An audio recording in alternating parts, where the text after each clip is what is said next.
Bonjour à toi cher spectateur, Annabelle la Maison du Mal, troisième volet de la saga réalisé par Gary Doberman, est un film qui m'intriguait vaguement en fait parce que je crois pas vraiment dans le potentiel de l'univers Conjuring, comme vous avez pu le voir avec la Dame Blanche ou la Nonne ou même le premier volet d'Annabelle. Pour moi, il n'y a que Annabelle 2 qui fonctionne et Annabelle 2 est presque une anomalie en soi parce qu'il y a un metteur en scène qui sait exactement ce qu'il veut faire derrière la caméra. Mais pour moi, c'est pas un univers qui a un vrai potentiel parce qu'il est exploité par des auteurs qui ne savent pas vraiment quoi en faire.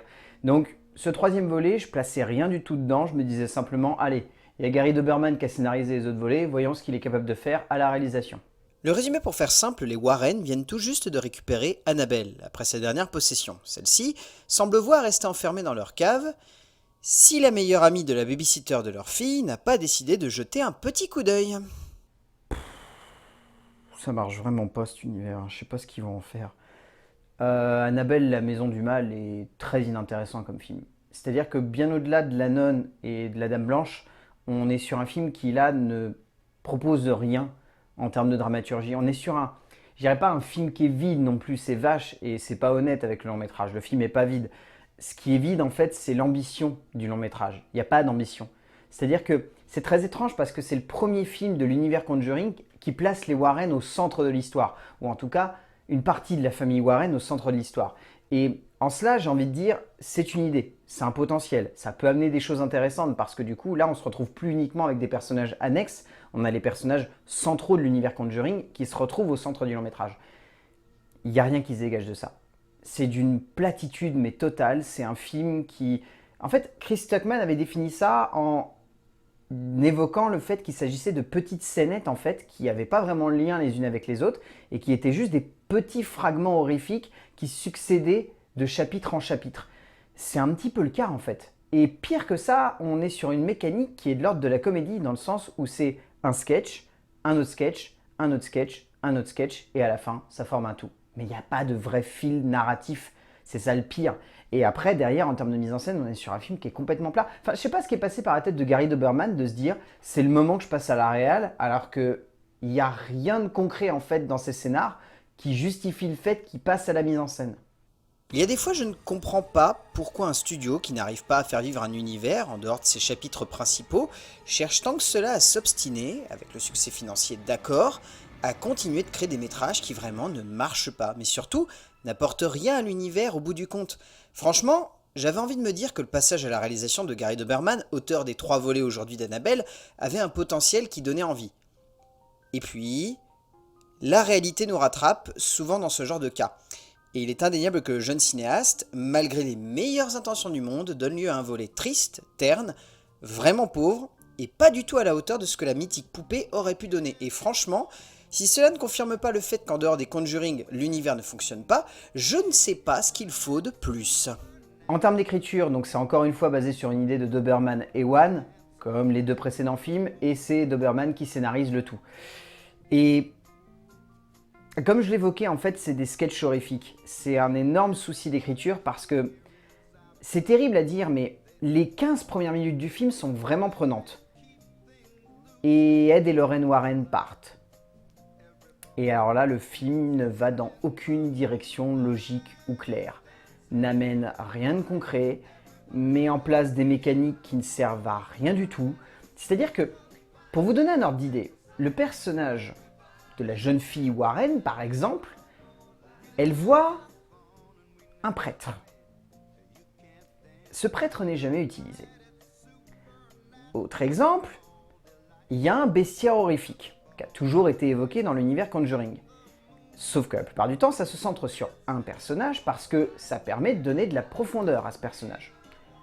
Là, c'est un mindfuck complet où en gros, Gary Doberman s'est dit il faut qu'il y ait toutes les créatures possibles de la pièce. Et du coup, rien n'est développé autour de ces créatures. Aucun de ces mythes n'est mis en place, aucun n'est réellement concret. C'est-à-dire qu'en fait, on se retrouve devant un film qui passe son temps à nous dire il y a du potentiel, mais tu ne le verras pas parce que ce n'est pas mon but. Le but de Doberman ici, en tant que scénariste, c'est uniquement de placer juste des créatures, puis une autre créature, puis une autre créature, puis une autre créature, puis un mythe, puis un truc. Et il essaie encore une fois de nous faire croire qu'il y a une profondeur dramatique derrière tout ça. Il essaie encore de nous faire croire qu'il y a des métaphores, des réflexions, mais elles ne sont jamais exploitées. Même dans Annabelle 2, au moins, elles étaient un peu plus exploitées. Même le premier Annabelle les exploitait plus en termes de scénario. C'était la mise en scène qui était vraiment catastrophique. Là, on démontre bien que Doberman, il a dit, bon, faisons un scénario prétexte, et puis je me concentrerai sur la mise en scène. Sauf que si ton scénario est prétexte, la mise en scène, ben, ça peut pas rattraper le tout, quoi. L'idée de Doberman et One ne marche pas, pour la simple et bonne raison que c'est une idée de départ. Une idée qui pose les prémices de ce qui peut être un début de scénario attrayant, mais encore faut-il qu'il y ait la suite.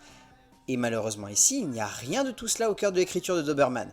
Comme il le fait à chaque fois, l'auteur pose des métaphores et des réflexions qui peuvent donner lieu à quelque chose de profond et d'intéressant. Mais comme toujours, cela n'est jamais pleinement exploité par l'écriture, et cela reste en surface. Et comme évoqué avant, ici, cela prend une forme encore plus bâtarde, puisqu'il n'y a même pas de réelle évolution des personnages au fil de l'évolution, entre grosses guillemets, d'un récit qui ne marche pas du tout.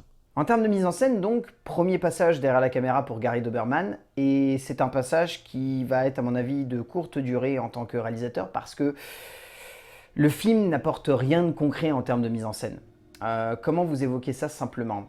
Dites-vous qu'en fait, c'est un auteur qui a décrété que c'était intéressant de juste placer les prémices d'une mise en scène, et que derrière, il n'avait rien envie de construire de concret.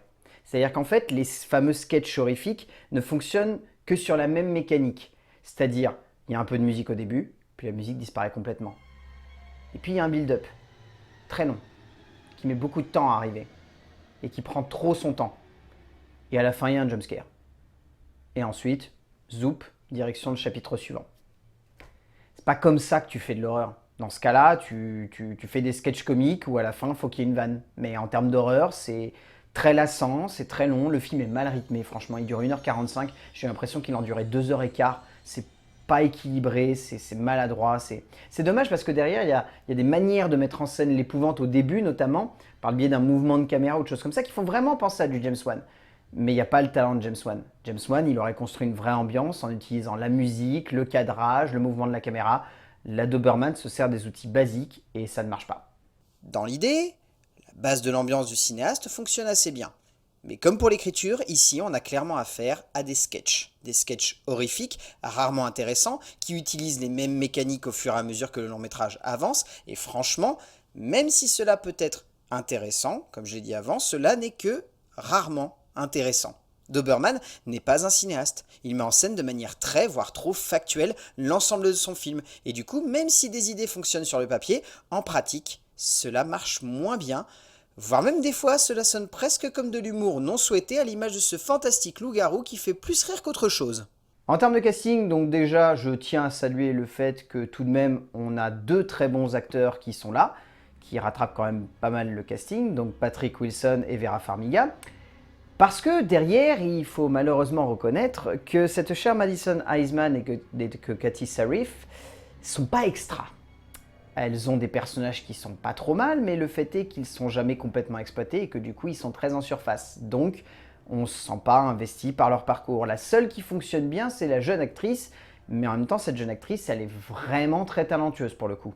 McKenna Grace est vraiment bien, mais en même temps je pense profondément que la jeune actrice est extrêmement talentueuse et qu'en plus d'être mignonne comme tout, elle est bourrée de talent et franchement je pense qu'elle ira loin. Au bout du compte, Annabelle, la maison du mal, il est pas bon.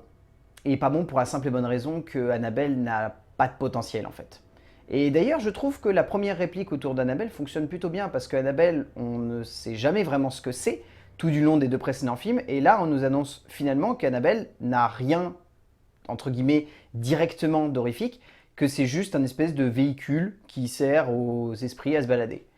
Et c'est un petit peu dommage parce que du coup ça fait perdre complètement de son côté mystique au personnage et en plus ça rend pas mal de choses illogiques. Bref, ça c'est un autre point de détail que certains aborderont peut-être mieux que moi. Mais en tout cas le film est pas très bien mis en scène, a une écriture qui est vraiment de l'ordre du catastrophique, c'est-à-dire qu'il n'y a vraiment pas d'histoire, c'est juste des sketchs horrifiques comme je disais. Quelques acteurs s'en sortent bien, notamment la jeune actrice principale, mais honnêtement, Annabelle, la maison du mal de Gary Doberman est pas bon du tout, est un mauvais film d'horreur, ne fait pas peur du tout en fait, parce qu'on arrive à deviner quasiment tout à l'avance. Donc vous pouvez largement passer votre chemin. Dans le genre horrifique, je pense qu'on va avoir plus intéressant qui va sortir sous peu. A plus!